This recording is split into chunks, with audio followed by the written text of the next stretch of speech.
بسم الله الرحمن الرحيم كورادي aad baan idinku mahadnaqayaa saxaafadda Jamhuuriyadda Soomaaliland aad baan idinku mahadnaqayaa waxaad in dad naftooda horeyaala wararku kolbade siday u degdeg yihiin baa meelo kala duwan idinka yeedha waa timaadaan aad iyo aad baa mahadsantiin بسم الله الرحمن الرحيم waxaan doonayaa inaan shirkan jaraa'id waxaan u qabtay dhowr arrimood oo muhiim ah intii doorashadu dhacday ama intii lagu dhawaaqay natiijada doorashada waxaa soo baxaya warar kutirikutaana marka waxaan jecelahay shirkaygan jaraa'id inaan wararka kutirikutaanka aan ku beenayo sidoo kalena aan codsi u diro Somaliland iyo madaxdeedaba qodobka koowaad waxa weeye arrimaha ammaanka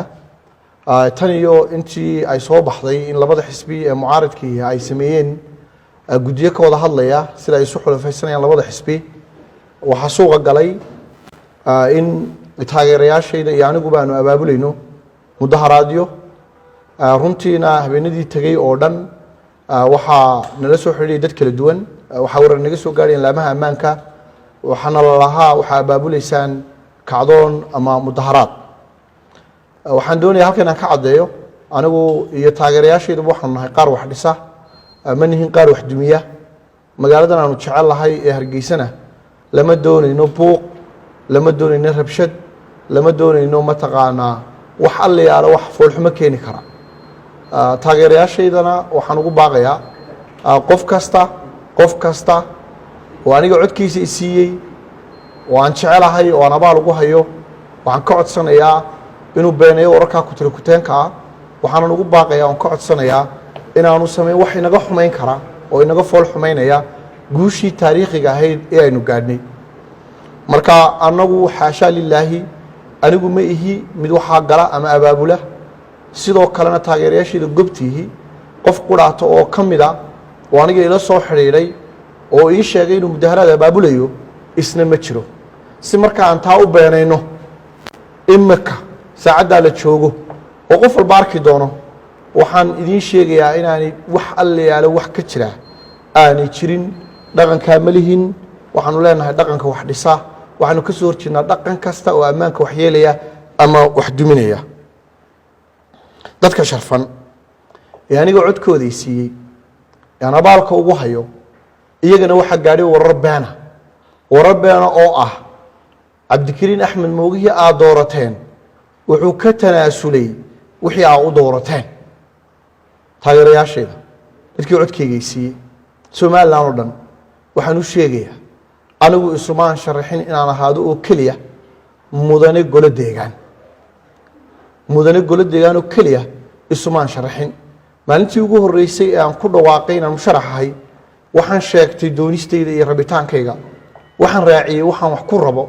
waxaan ka sheekay riyooyinkayga waxaan dadka la hortagay barnaamijkayga waxaan la hortagay dadka afkaartayda waxaan dadka u sheegay waxaan qaban doono waxaan dadka u sheegay waxaan mashaakilaadka Hargeysa iyo saan u xallin doono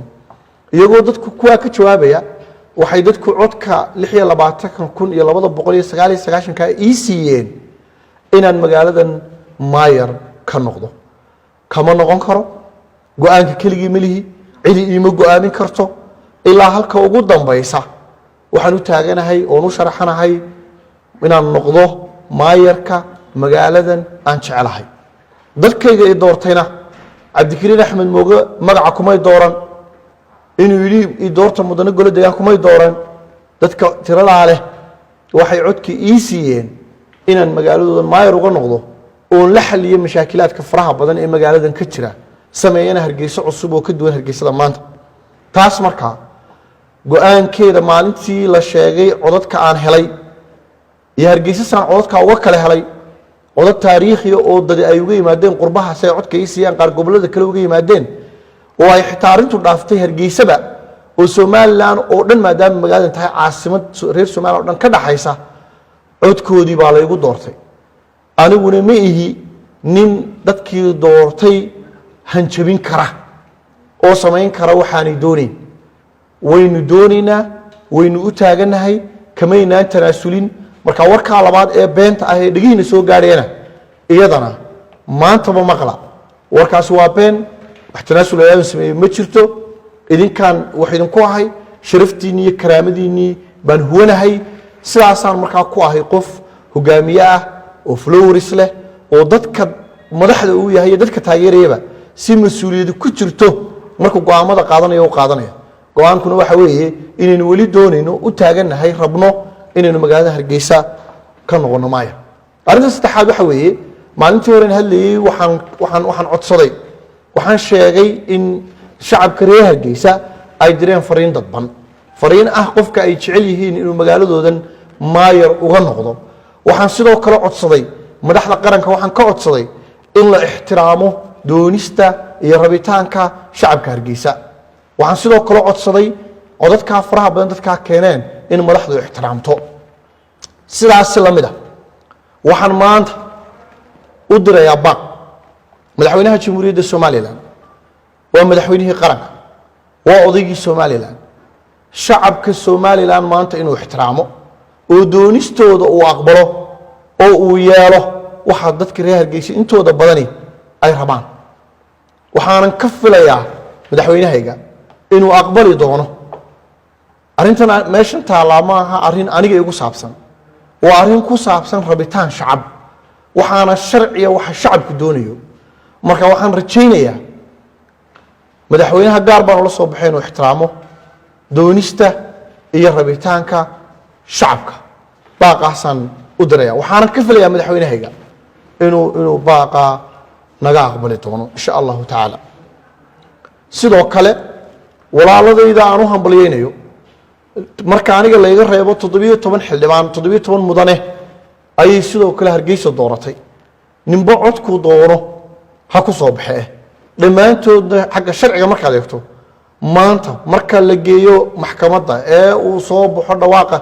rasmiga ah kama dambaysta lagu dhawaaqo waxay noqon doonaan mudanayaal gole deegaan waana la wada doortay inkasta oo la wada toon simanahay haddana dhamaantood waxaan ahay mudanaha ugu codka badan waxaan ka codsanayaa mudanayaasha golaha deegaanka ummadeena midaysan ee ku midowday doorashada inaan bari maartay aynaan wax kala qaybinay aynaan sameyn oo walaalayaal oo igu ixtiraamtaan oo igu garab istaagtaan oo igu taageertaan maadaama dadka intii badnayd aniga ay codaysay inaad maartay aynu ka wada shaqeyno meesha waxa yaala waxa weeye guul wadareed iyo guul darro wadareed ama waynu wada guuleysanayna 17keenaasi ama waynu wada guul darreysanayna shaqada taalaana way ka badan tahay shaqada ay qabanayaan 17ka mudane waxaan codsanayaa iyaguna markaa inay runtii hankooda u liqaan shacabku waxay doonayaan xildhibaanada sharafta leh ee ii cadeeyay inay garab taagan yihiin ee ii sheegay inay u tanaasulayaan in kastoo han lahaayeen wax doonayeen inay u tanaasulayaan rabitaanka iyo doonista shacabka aad baan maaragtay ugu mahadnaqayaa dadka reer Soomaaliland iyo reer Hargeysana waxaan codsanayaa qof kasta oo mudane golo deegaan oo hankiisa maanta u liqay iyaga aawadood qiimaha uu leeyahay iyo sharafta uu leeyahay inay siiyaan baan codsanaya iyagana saasaan markaa ku leeyahay waxaan rajaynayaa shirkaygan jiray inuu codsigayga iyo dhambaalkayga iyo baaqayga gaarsiiyo madaxda qaranka oo ugu horeeyay madaxweynaha jamhuuriyadda Soomaaliland oo ay ku xigaan mudanayaasha golaha deegaanka ee la doortay sidoo kalena uu beeneeyo labada war ee beenta ah ee baxay ee ah markaa inaanu abaabulayno mudaharaadyo iyo waxyaalo ammaanka ka dhana oo anagu markaa aan ka soo horjeedo haddaan ahay qofkii mudanihii u dooratay inuu idin matalo 26299 waxaynu ka soo horjeednaa wax kasta oo ammaanka waxyeelaya waxaan dhaqankeena ahayn mudaharaad iyo maartay wax yeeli kara magaaladeena quruxda badan ee sharafta badan ee nu jecelahay ee nu doonayno dhisno saxar ma ogolin marka waxaan jecelahay in iyadana marka labada war ee beenta ana ay beenayso aniguna marka wararka beenta sheegayna tanaasulay ee aan ka seexan la ahay in marka shirkeygan jiray uu beenayo saxaafaddu way mahadsan tahay Soomaaliland guul baan u rajaynayaa Hargeysana insha Allah Hargeysa cusub oo qurux badan oo si